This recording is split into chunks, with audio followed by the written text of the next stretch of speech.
차기 대선을 향한 대권 주자들의 행보가 본격화하고 있습니다.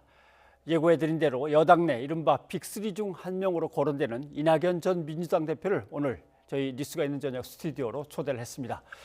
어서 오십시오. 안녕하십니까. 네, 안녕하십니까. 최근 광주에서 한 3박 4일 계셨고 지금은 막 강원도 춘천에서 달려오시는 길이신 것 같습니다. 바쁘신 여정인데 나와주셔서 고맙습니다.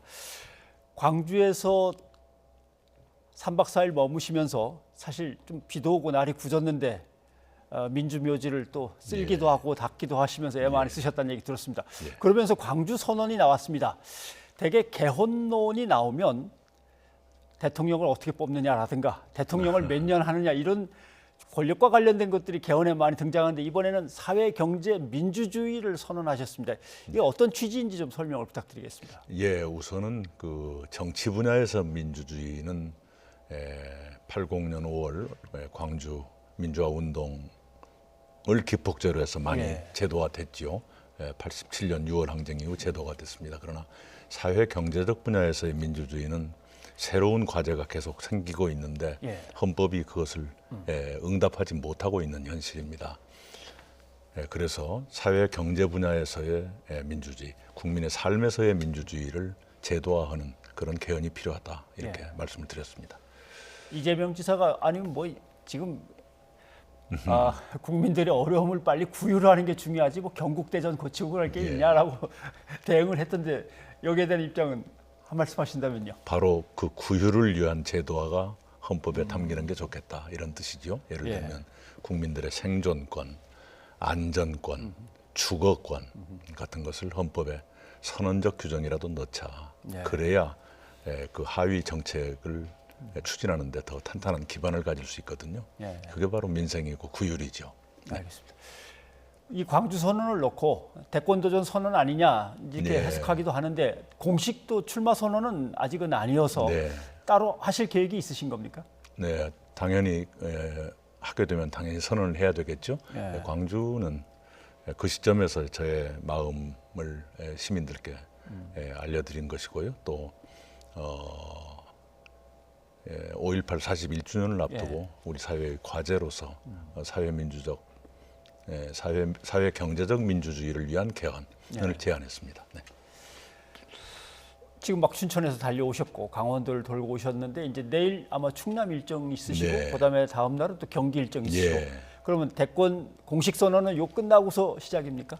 이제 아직 절반쯤 가고 있는데요. 17개 시도에 신복지 포럼이라는 이름의 조직이라고 할까요? 그걸 하고 있으니까요. 그것이 끝나야 그 다음 단계를 준비할 수 있겠죠.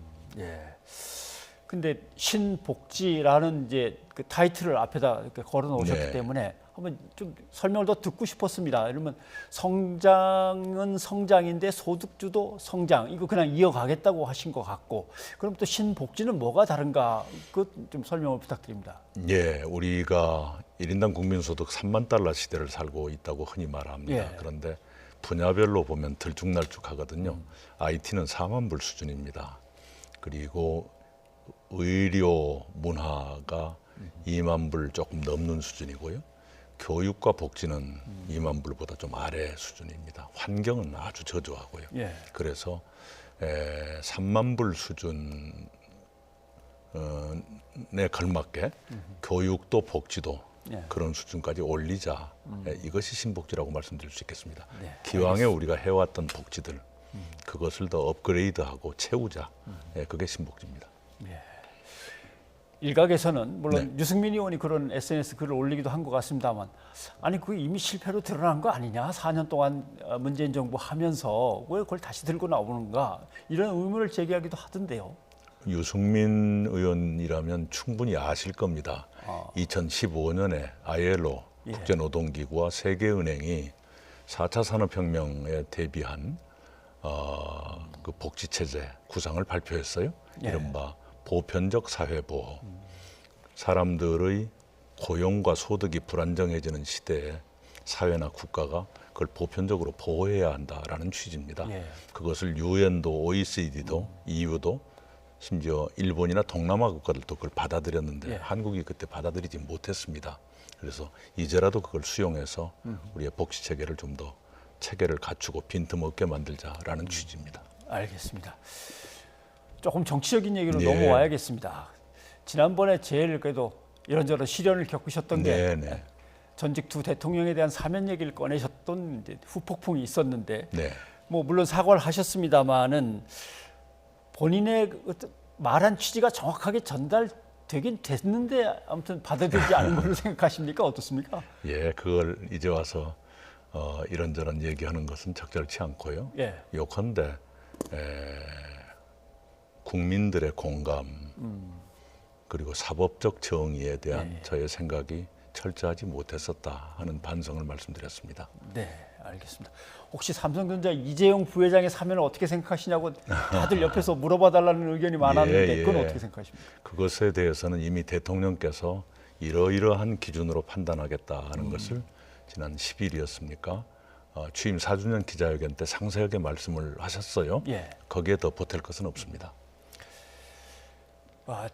지난번에 뵀을 때는 총리직에 계실 때였는데 뭐 총리직 말기였습니다마는 그때 지지율은 40%가 좀 넘었습니다. 예. 지금 이제 10% 아래로 갔다가 이번에 10%로 다시 올라오신 것 같은데 광주를 계기로 해서 지금 올라가고 계신데 지지율이 내가 왜 이렇게 떨어졌을까 분석을 해보셨을 것 같습니다. 예, 간단히 말씀드리면 총리와 집권당 대표의 차이겠지요. 예. 네, 총리는 주로 대국민 행정을 하거나 국회에 나가면 야당을 상대로 정부 입장을 설명하거나 하는 일이지요. 예.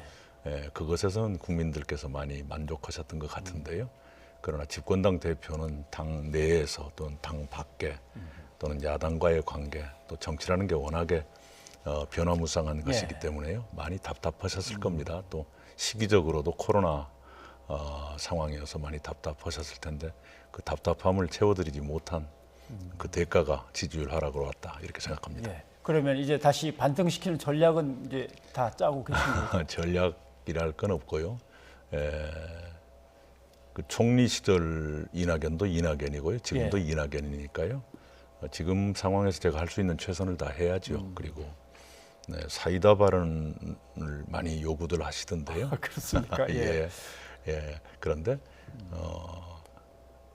때로는 아침에 일어나서 커피 한 잔 마실 때도 있는 것이고요. 저녁이 되면 맥주 한 잔 마실 때도 있는 것이고 하루 종일 사이다만 마실 수는 없는 것 아닙니까?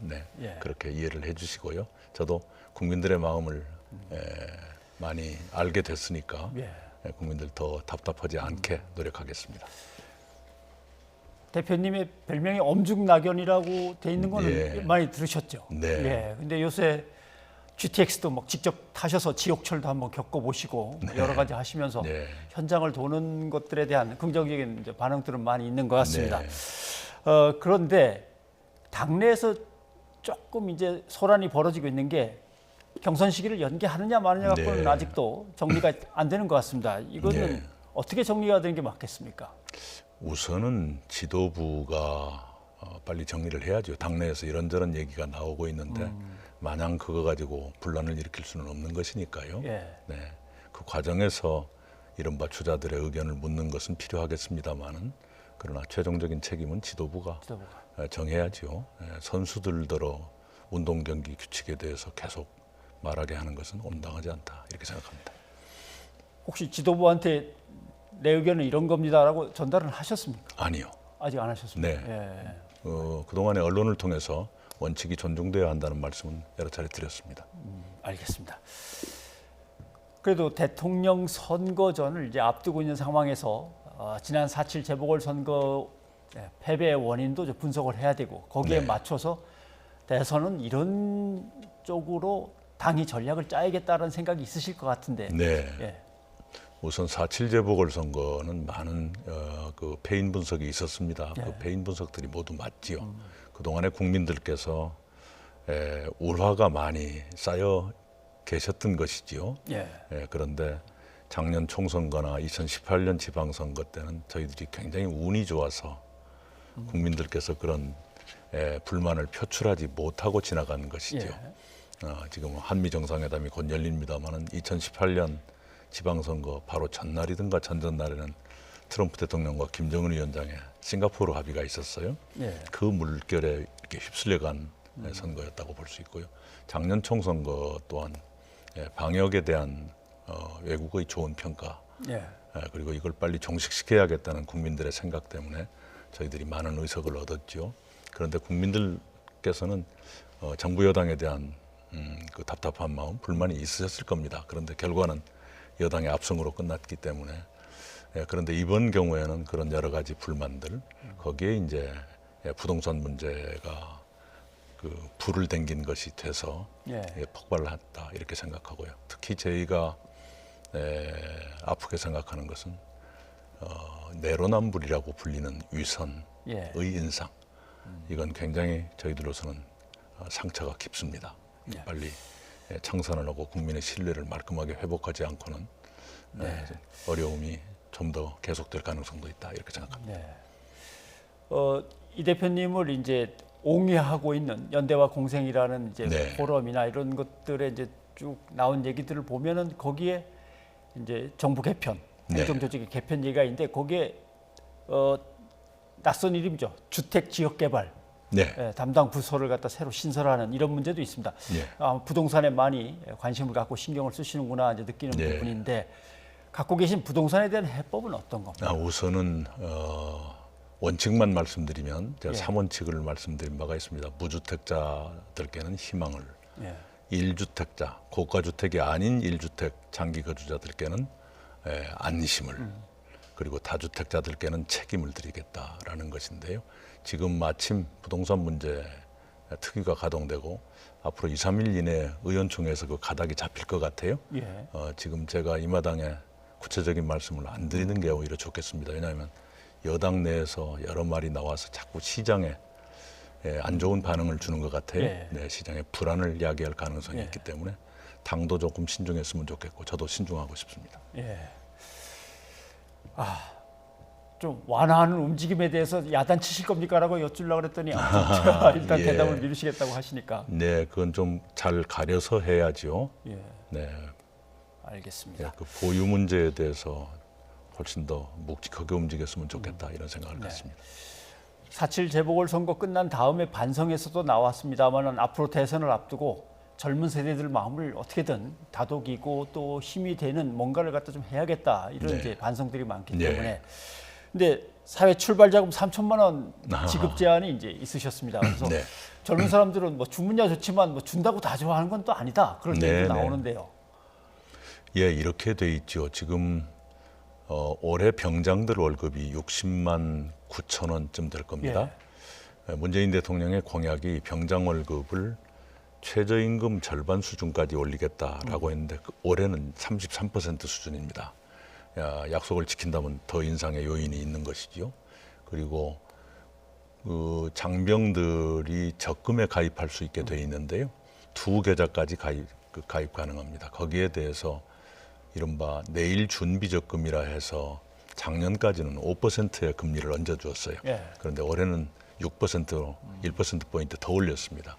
이렇게 적금 2개를 인센티브를 주어서 일정한 목돈을 만들 수 있게 하고 월급도 올린다면 제대할 때 3천만 원 만들어 가지고 나가는 것은 어렵지 않을 것이다 이렇게 생각하고 그건 청춘기를 국가에 봉사한 사람들에 대한 공정한 보상이다 이렇게 생각합니다. 혹은 뭐 이제 하나의 방편 중에 한 얘기고 전체적으로 청년들의 마음을 더 헤아리고 이런 것들을 해야겠다라고 하는 뭐 나름대로 생각이 있으실 텐데요. 이번에 제가 한 달 동안 이른바 자명을 하면서 주로 청년들을 만났습니다만은 그동안의 청년들의 말씀을 너무 안 들었구나, 모르면서 아는 척했구나 하는 것이 많이 부끄러웠습니다. 그래서 우리 정치하는 사람들께 제안을 드리자면 우선 꼭 참고 들어라.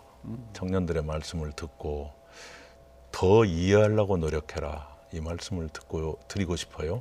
청년들이 굉장히 답답해하는 것이 왜 들어주지 않느냐, 듣지도 않으면서 왜 가르치려고 드느냐 이런 것들이거든요. 그리고 요즘에 이제 코인 때문에 청년들의 걱정이 다시 커졌을 겁니다만은 오죽했으면 그런데 기대겠는가.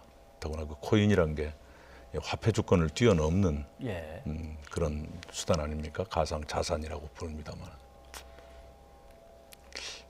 그럴 때 국경을 뛰어넘는 가상 자산의 기대는 청년들께 국가란 과연 무엇인가? 국가란. 예. 네, 뭘 해드리는 것인가? 그런 자문을 해봤으면 좋겠다 싶고 굉장히 부끄럽게 그런 말씀을 많이 듣고 생각했습니다. 예. 아까 한미 정상회담과 관련된 소식들이 쭉 나갔습니다만은 미국과 중국이라는 양극 체제 가운데 껴있기도 하고 또 옆에서 과거사 문제로 얽혀 있는 일본과의 관계도 있고 동북아시아에서 한국이란 나라의 위상과 지위를 또 다음 세대에게 물려줄 수밖에 없는 그런 상황인데 네. 외교 전략에 대해서는 어떻게 생각하십니까? 참으로 스마트하고 말하자면 지혜로고 영리하고 예. 그리고 단단해야죠. 세계의 경제력으로 볼 때 G1, G2, G3에 둘러싸여 있는 유일한 국가가 대한민국입니다. 예. 미국, 중국, 일본이 1, 2, 3위이지 않습니까? 거기에 북한과 지금 마주하고 있는 아주 특별한 나라이고 경제적으로는 대외 의존도가 70%가 넘는 나라인데 우리의 의식이나 또는 관심이나 언론들의 보도에서는 그 대외 문제에 그만큼 관심을 안 갖거든요. 예. 이제부터라도 관심을 가져야 되겠고요. 기본적으로는 어떤 언론인 영국 기자가 그런 말을 했던 것으로 기억합니다. 예. 미국, 중국이 고래 바다에 있는 큰 고래라면 거기에 끼어 있는 한국은 돌고래 외교를 해야 한다. 민첩하고 매력적이고 아주 지혜로운 그런 걸 해야 한다 하는 조언을 준 적이 있습니다. 네, 알겠습니다. 뭐 바삐 많은 이동을 하시고 연설도 하시고 사람들을 만나시는데 늘 이렇게 마스크를 하고 계셔서 야, 숨 차실 텐데 하고 좀 안쓰럽기도 합니다만 예. 코로나19 예방 접종을 아직 안 하셨죠? 네. 예약은 하셨습니까? 예, 그저 통보가 왔어요. 6월 1일인가 2일 날 접종해라고. 그래가지고 알겠습니다. 왜 내 차례는 안 오는가 했더니 드디어 왔습니다.